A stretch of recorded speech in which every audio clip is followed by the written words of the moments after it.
YUMA TSUKUMO was the main protagonist of Yu-Gi-Oh! Zexal and certainly racked up a lot of losses, especially early on in the show. He is not the most losingest protagonist in Yu-Gi-Oh! History, but he's certainly up there when it comes to losses. Hello everyone, it's Dylan from Yu-Gi-Oh! Everything, and welcome back to another Yu-Gi-Oh! Video. In this video, I am going to be explaining all of the losses that Yuma took throughout the Yu-Gi-Oh! Zexal series. Without further ado, let's jump right in, and I hope you enjoy. Yuma's first loss comes in episode 3 when he takes on Caswell. Now, this is a really tough duel to analyze because the duel starts on Caswell's final turn where his Crash Bug X attacks Yuma directly, reducing Yuma's final 100 life points down to 0. Now, it's important to note that Caswell had 3 Crash Bug monsters on his field and Yuma had nothing on his field. So, I don't know what went wrong in this duel, but it didn't even seem like Yuma was very competitive, if I'm going to be honest. Yuma would go on to duel his teacher and defeat Mr. K later on in episode 4.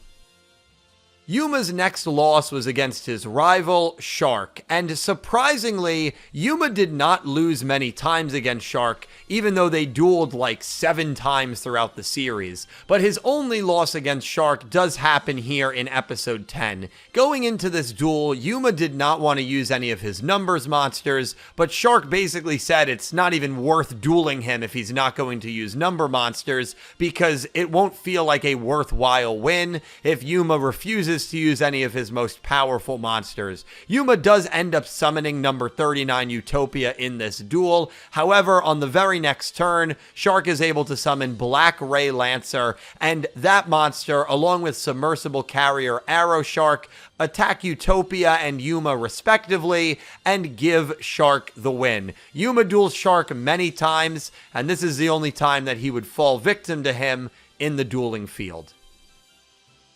We don't have to look too far for Yuma's next loss, which happens against Bronk. Now, it's important to note that we only see one turn from this duel, in which Bronk wins during Yuma's turn thanks to the face-down card Rush Recklessly, which increases the attack of UFO Turtle, giving Bronk the win. Now, this is the famous episode where it is mentioned that Yuma has lost to Bronk 19 times in a row, and there's a lot of people that use this as kind of an insult to Yuma's dueling ability, even though we only see one of these duels partially on screen, and this is not a dub-only thing as well. This 19 times in a row is referenced in the original version, and Yuma's third official loss comes in episode 11. Once again, we do not need to go too far for Yuma's next loss, which is against a mysterious old man named Roku. Now, I have run rampant with theories on Roku's true identity. Funny enough, this is only the second time that Yuma loses a duel that we actually see in its entirety. Roku utilizes Yugi Moto's strategy in defeating Noah as he fusion summons Blue Eyes Ultimate Statue Dragon only to defuse them and attack Yuma with all 3 Blue Eyes Statue Dragons. Yuma ends up losing the duel in a very quick 2-turn manner, and the strange and nostalgic duel ends with Roku's victory. The next loss Yuma has might be a little bit controversial as he duels Bronk again in episode 20, but he's clearly under the control of number 96. It's been heavily debated whether this should even be a Yuma loss or not, since he's really not in control of himself and his actions. At one point in this duel, Yuma is even able to deceive number 96 by telling him to be wary of his face down, which is a great moment. So Yuma was kind of in control during the duel.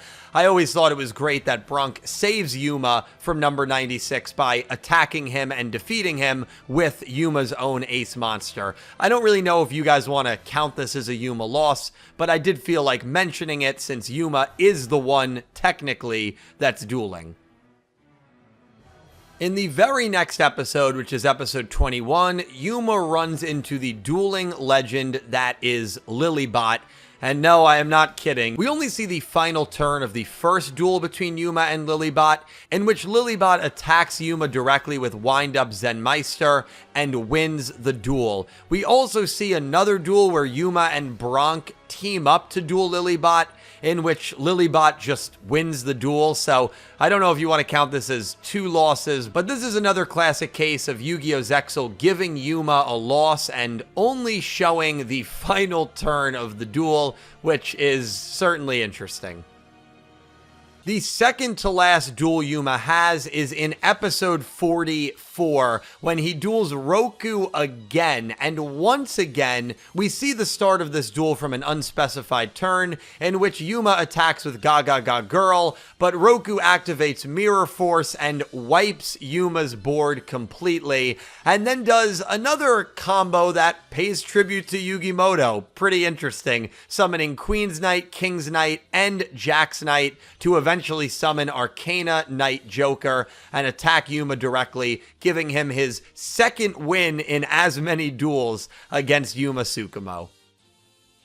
The final time Yuma takes a loss is in episode 73, which is a duel against Kaito. Now, this was a pretty shocking result as the stakes were very low, and it seemed like Yuma was going to get a win over one of his major rivals. However, things don't always play out like you would think. It's a very good duel, and fun fact, it's actually the longest duel in terms of turns for any of Yuma's losses. On Kaito's final turn, he summons Galaxy Eyes Photon Dragon and Neo Galaxy Eyes Photon Dragon to destroy Utopia and Utopia Ray and reduce Yuma's remaining life points from 300 down to 0. This seemed like the perfect setup for your main protagonist to win and end the season on a win, especially after Yuma won the tournament and was vital in taking down Dr. Faker in the 3-on-1 duel that happened just before this matchup. So it was really cool and a little unpredictable to see Kaito win, and for all the crap that people give Yuma for being a bad duelist, this was his last loss and his only loss in the final 102 episodes of Yu-Gi-Oh! Zexal. I think people understate how great of a duelist Yuma became down the road, but it certainly was a rocky beginning at the start of the show.